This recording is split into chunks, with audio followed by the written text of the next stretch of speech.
ఆంధ్రప్రదేశ్ రాజధాని గురించి పార్లమెంట్లో నిన్నటి రోజు లోక్సభలో అమరావతి రాజధాని అని చట్టబద్ధత కల్పించడం కోసం బిల్లు ప్రవేశపెడితే లోక్సభలో మెజార్టీతో ఆమోదించారు. అలాగే ఈరోజు రాజ్యసభలో కూడా ఆ బిల్లును ప్రవేశపెడితే మెజార్టీ సభ్యులందరూ ఆంధ్రప్రదేశ్కు అమరావతి రాజధాని అని చట్టబద్ధత కల్పిస్తూ ఆ బిల్లుకు ఆమోదం తెలిపారు. ఈ విషయంలో రాష్ట్రంలో మొన్న చంద్రబాబు నాయుడు గారు, ఉప ముఖ్యమంత్రి పవన్ కళ్యాణ్ గారు రాష్ట్ర అసెంబ్లీలో బిల్లు ప్రవేశపెట్టి రాష్ట్రం సంబంధించి అమరావతి రాజధాని ప్రకటించారు. ఆ బిల్లును శాసనసభలో ప్రవేశపెట్టి మెజార్టీతో ఆమోదించి అదే బిల్లును పార్లమెంటుకు పంపడం జరిగింది. అంతేకాకుండా అమరావతి రాజధాని గురించి ఆనాడు చంద్రబాబు నాయుడు 2014లో ముఖ్యమంత్రి అయినప్పుడు అక్కడ మనకు రాష్ట్రం విడిపోయినప్పుడు మన ఆంధ్రప్రదేశ్కు రాజధాని లేదు.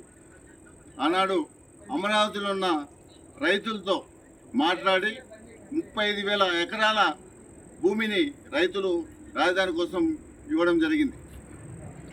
తర్వాత రాజధానిని అభివృద్ధి చేస్తున్న సమయంలో 2019లో జగన్మోహన్ రెడ్డి అనే వ్యక్తి ముఖ్యమంత్రి కావడము, అక్కడ రాజధాని లేకుండా సర్వనాశనం చేశాడు. రాష్ట్రానికి 3 రాజధానులు అని చెప్పి 3 ముక్కలాటాడు. అంతేకాకుండా రాజధాని అభివృద్ధి కోసం ఆనాడు రైతులు ఇచ్చిన 35,000 ఎకరాలు ఇచ్చిన రైతులను అన్ని రకాలుగా ఇబ్బంది గురి చేశాడు. ఆ అమరావతిలో ఉన్న రైతులు దాదాపుగా 1100 రోజులు వాళ్ళు ధర్నా చేసి రాష్ట్రంలో ఈ అమరావతి రాజధాని గురించి వాళ్ళు పాదయాత్ర చేయడం జరిగింది. ఆ పాదయాత్ర సమయంలో కూడా వాళ్ళను ఎన్నో విధాలుగా పోలీస్ శాఖ వాళ్ళను ప్రయోగించి మహిళలను చూడకుండా కూడా వాళ్ళను కూటుకాలతో కనడం జరిగింది. అంతేకాకుండా రాష్ట్రంలో ఎప్పుడైతే జగన్మోహన్ రెడ్డి ముఖ్యమంత్రి అయినాడో ఆనాడే రాష్ట్రము ప్రజావేదికను కూల్చివేసి రాష్ట్రాన్ని సర్వనాశనానికి నాంది పలికారు. అంతేకాకుండా ఈరోజు ఏదో మాట్లాడుతున్నాడు, 3 రాజధానులని ఆ రోజు సర్వనాశనం చేసి ఈరోజు మళ్ళీ మేము వస్తే శాసనసభలో బిల్లు పెట్టి రాజధానిని మళ్ళీ మారుస్తామని చెప్పి మాట్లాడుతున్నాడు. అలాంటి పరిస్థితి ఎప్పుడు కూడా జరగదు. ఎందుకంటే పార్లమెంట్లో చట్టబద్ధత అయింది కాబట్టి ఎలాంటి పరిస్థితులు కూడా అమరావతి రాజధానిని కదిలించే ప్రశ్నే లేదని మేము కోరుకుంటున్నాం.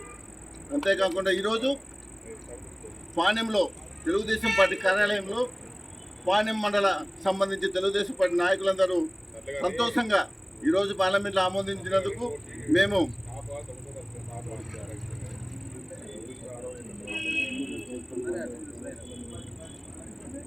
పాణ్య నియోజకవర్గ ఎమ్మెల్యే శ్రీమతి గౌరీ చరితమ్మ ఆదేశాల మేరకు ఈరోజు పార్టీ కార్యాలయంలో మేమందరం కలిసి కేక్ కట్ చేస్తూ ప్రధానమంత్రికి నరేంద్ర మోడీకి అలాగే ఆంధ్రప్రదేశ్ ముఖ్యమంత్రి చంద్రబాబు నాయుడు గారికి, ఉప ముఖ్యమంత్రి పవన్ కళ్యాణ్ అందరికీ కూడా కృతజ్ఞతలు తెలియజేస్తున్నాం.